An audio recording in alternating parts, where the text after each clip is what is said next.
உலகம் முழுவதும் இன்று கொண்டாடி கொண்டிருக்கக்கூடிய இந்த நல்ல காலை பொழுதில் இங்கு வருகை தந்திருக்கக்கூடிய பிரம்மா குமாரிகள் இயக்கத்தினுடைய கன்னியாகுமரி மாவட்ட ஒருங்கிணைப்பாளர் மற்றும் முக்கிய விருந்தினர்கள் மற்றும் பிரம்மா குமாரிகள் இயக்கத்தின் சார்பில் வந்திருக்கக்கூடிய சகோதரிகள் அனைவருக்கும் என்னுடைய முதற்கு வணக்கத்தை தெரிவித்துக் கொள்கிறேன். இந்த உலக சுற்றுச்சூழல் தினம் யோகா வீட்டு தோட்ட திட்டம் இந்த நிகழ்ச்சிக்காக நாம் எல்லோரும் ஒன்று கூடியிருக்கின்றோம். இந்த நிகழ்ச்சியின் தொடக்கத்தில் 2 நிமிடம் பரமாத்மாவுடைய நினைவில் இருந்து இந்த நிகழ்ச்சியை தொடங்கலாம். அன்னையாய் அன்பினை தந்தவனே, தந்தையாளுடன் தருபவனே, சற்புருவாம் நம் சதாசிவனை உயிருள்ளவரை நாம் வரவேனே, வரவேனே நான் வரவேனே, அனுதினம் உன்னை நினைப்பேனே. மற்றும் முனைவர் டி. சுப்பிரமணிய தங்கம் அவர்கள் மண்டல தலைவர் கிளப் ஆஃப் இந்தியா இந்த நம்முடைய வந்திருக்கின்றார்கள். அவர்களை பிரம்மாகுமாரிகள் இயக்கத்தினுடைய கன்னியாகுமரி மாவட்ட பொறுப்பு சகோதரியாக இருக்கக்கூடிய ராஜயோகினி கோகிலா அவர்கள் அன்போடு வரவேற்கின்றார்கள். அடுத்தபடியாக இந்த வித்தியாலயத்தின் அறிமுகம், அதாவது பிரஜாபிதா பிரம்மா குமாரி இது அன்றிலிருந்து இன்று வரை உலகம் முழுக்க 141 நாடுகளில் தன்னுடைய கிளை நிலையங்களை பரப்பி 5000க்கும் மேற்பட்ட நிலையங்களோடு உலகம் முழுக்க இலவசமாக சேவை புரிந்து வருகின்றது. தனி மனிதனுடைய மன ஆரோக்கியத்திற்காகவும் மன அழுத்தம், கவலை, துக்கம், அசாந்தியிலிருந்து ஒவ்வொரு மனிதனையும் விடுதலை செய்வதற்காகவும் கெட்ட பழக்கங்கள், விகார குணங்களிலிருந்து முக்தி அடைவதற்காகவும் இந்த இயக்கமானது இலவசமாக தன்னுடைய பணிகளை செய்து வந்து கொண்டிருக்கின்றது. இந்த இயக்கத்தினுடைய ராஜயோக தியான பயிற்சியானது மொரீஷியஸ் நாட்டில் அவர்களுடைய கயானா நாட்டில் அவருடைய பார்லிமெண்ட் தொடக்கத்திற்கு முன்பாக தினமும் 3 நிமிட ராஜயோக தியானத்திற்கு பிறகே அந்த பார்லிமெண்ட் கூட்டங்கள் இன்று வரை தொடங்குகின்றன. மேலும் இது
எல்லாம் வல்ல இறைவன், இயற்கைக்கு அதிபதியான பரமாத்மா, அவர் நம்ம எல்லாருக்கும் யாரு? அப்பா. இயற்கை யாரு? நமக்கு அம்மா. அவங்க 2 பேருடைய இந்த உலக சுற்றுச்சூழல் தினத்திற்காக அனைவருக்கும் என்னுடைய முதற்கண் வணக்கத்தையும் நல்வாழ்த்துக்களையும் தெரிவித்துக்கிறேன். இப்போ உலகத்தில் இயற்கை எப்படி இருக்கு அப்படின்னா, சவுண்டு வருது, சொல் செயல் நம்முடைய உள் உணர்வு சம்பந்தம் எல்லாமே மாற்றம் கொண்டு வருதோ அப்போ இந்த இயற்கை கூட என்ன ஆயிடும் சரி. என்னதான் நம்ம க்ளீன் பண்ணாலும் சரி, என்னதான் பிளாஸ்டிக் எல்லாம் ஒழிச்சாலும் சரி, ஆனால் நம்ம மனசில் இருக்கிற எண்ணங்களை தூய்மையாக்காமல் அதை ஒழிச்சு எப்போ நம்ம எண்ணங்கள் பாசிட்டிவ்லேயே பாசிட்டிவ் அந்த மாதிரி எண்ணங்களை நமக்குள்ளே கொண்டு வரும்போது தான், எண்ணத்தை மாற்றும் போது தான் உலகத்தை இன்னும் once upon a time 5000 years before இதே பாரதம் பொன்னான பாரதமாக இருந்தது, பொன் விளையும் பூமியாக இருந்தது, இயற்கையெல்லாம் நம்மளுடைய கண்ட்ரோலில் இருந்தது. மழை வேணும்னா மழை பெய்யும், மழை வேண்டான்னா பெய்யாது. அதுவும் காலையில் நமக்கு பகலில் தொந்தரவு கொடுக்காது, நைட்டில் தான் மழை பெய்யும். இயற்கை கூட நம்மளுடைய கண்ட்ரோலில் தான் இருக்குது. அப்படி இருந்த பாரதம் இன்னைக்கு தலைகீழ மாறி என்ன பண்ணிட்டு இருக்கு, இயற்கையெல்லாம் இன்னைக்கு தாறுமாற வேலை பண்ணுது. ஏன் அப்படின்னா மனிதனுடைய எண்ணங்கள் பாதிச்சு. அதுதான் சொல்லுவாங்க, இப்போ வந்து யாராவது தவறாக பேசினா கேட்பாங்க, நீ எந்த ஒரு தண்ணி குடிச்சிட்டு வந்துருக்க கேட்பாங்க, என்ன தண்ணி, என்ன ஜெய்சா பாடி வைசா வாணி, எந்த மாதிரியான தண்ணி இருக்கோ அந்த ஊரில் அங்கே இருக்கிறவங்களுடைய பேச்சும் அப்படிதான் இருக்கும். அதனால தான் ஜெய்சா பாணி வைசா வாணி. அதே போல் நம்ம எண்ணம் எப்படி இருக்கோ அப்படிதான் அந்த உலகமும் அப்படிதான் இருக்கும். இதுதான் நம்ம எண்ணத்தை மாற்றிட்டோம்னா எல்லாத்தையுமே மாற்றலாம். நம்ம எல்லாரும் அங்கேருந்து தான் வந்தோம், திரும்ப நம்ம எல்லாரும் அங்கே தான் போகிறோம். பரமாத்மா அங்கேயே பர்மனெண்ட்டாக இருக்கார். அதனால தான் அவர் சுப்ரீம் சோல், பரமாத்மா, சர்வசக்திவான் சொல்கிறோம். அவர் விஸ்வ கல்யாணக்காரி, உலகத்துக்கு நன்மை செய்யக்கூடியவர், விஸ்வ பரிவர்த்தனை, உலக மாற்றம் செய்யக்கூடியவர் அவர் தான். வேறு யாரும் இன்னைக்கு எவ்வளோதான் செஞ்சாலும் இன்னைக்கு உலகம் மாறலை, கீழான நிலை தான் போயிட்டு. ஏன் அப்படின்னா மனிதனுக்குள்ள மாற்றம் வரல. அப்போ அவர் தான் பிறப்பிறப்புக்கு அப்பால் மாறிக்கொண்டு இயற்கைக்கு அதிபதியான பரமாத்மா, அவருடைய சக்தி பஞ்ச தத்துவத்துக்கும் சென்று பஞ்ச தத்துவங்களும் அனைவருக்கும் சுகம் கொடுக்கக்கூடியதாக மாறிக்கொண்டிருக்கிறது.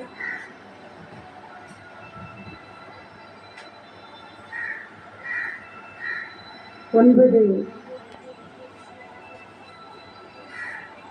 நவக்கிரகங்களும்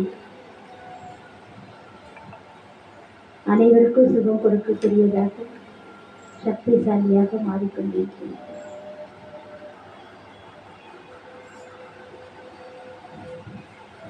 ஞாயிறு, திங்கள், செவ்வாய், புதன், வியாழன், வெள்ளி, சனி, ராகு, கேது அனைத்து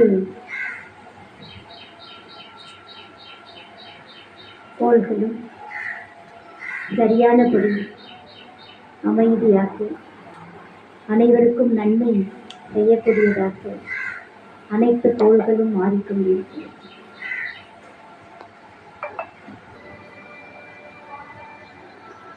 தூய்மையாவதற்காக இந்த உலக சுற்றுச்சூழல் தினத்தை முன்னிட்டு என்னுடைய ஒவ்வொரு எண்ணத்தையும் நான் சோதித்து உணர்ந்து இயற்கைக்கும் மற்ற ஆத்மாக்களுக்கும் நன்மை செய்யக்கூடிய எண்ணங்களாக கொண்டு வருவேன் என என்னுடைய தந்தை ஈஸ்வர பரமாத்மா எனக்கு உறுதி அளிக்கிறது.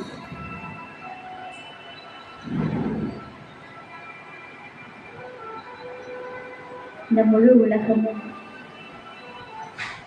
சொர்க்க பூமியாக, பொன் விளையும் பூமியாக மாறுவதற்கு இறைவனுடைய சக்தி நாலாபுரமும் பரவி கொண்டிருக்கிறது.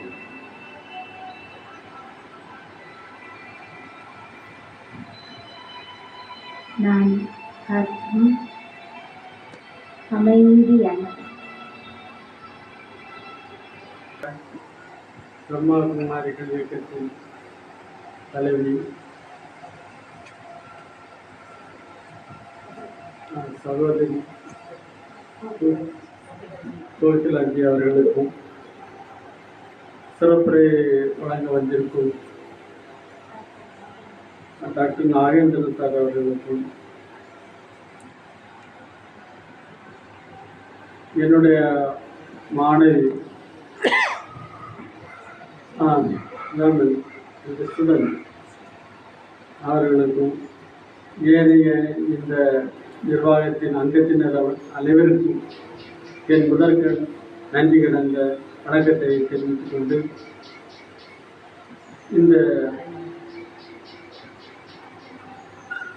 இந்த ஒரு அருமையான தருணத்திலே தாவரங்களை பற்றிய சில கருத்துக்களை உங்களுக்கு எடுத்துரைக்க விரும்புகிறேன். என்றால் நாம் மாமிச உண்ணிகளாக இருக்கின்றன. அந்த மாமிச உண்ணிகளும் தாவர உண்ணிகளாகிய விலங்கு வந்திருக்கின்றன. இந்த தாவரங்கள் முதலிலே தோன்றியவை. முதலிலே ஒரு செல் உயிர்கள், ஒரு செல் தாவரங்கள் தோன்றியது. இந்த ஒரு செல் தாவரங்கள் எங்கே தோன்றியது என்றால் அறிவியலாளர்கள் கடலிலே தோன்றியதாக கருதுகிறார். கடலிலே தோன்றியவைகள் ஒரு செல் தாவரங்கள். அதிலிருந்து பல செல் தாவரங்கள் இப்போது அவைகள் பரிணாம வளர்ச்சி அடைந்து இப்போது நாம் பார்க்கக்கூடிய பெரிய பெரிய தாவரங்களாக இருக்கின்றன. இந்த தாவரங்கள் எல்லாம் நம்முடைய இந்த அப்படிப்பட்ட இந்த தாவரங்களை பற்றி ஒரு சில பேசிக்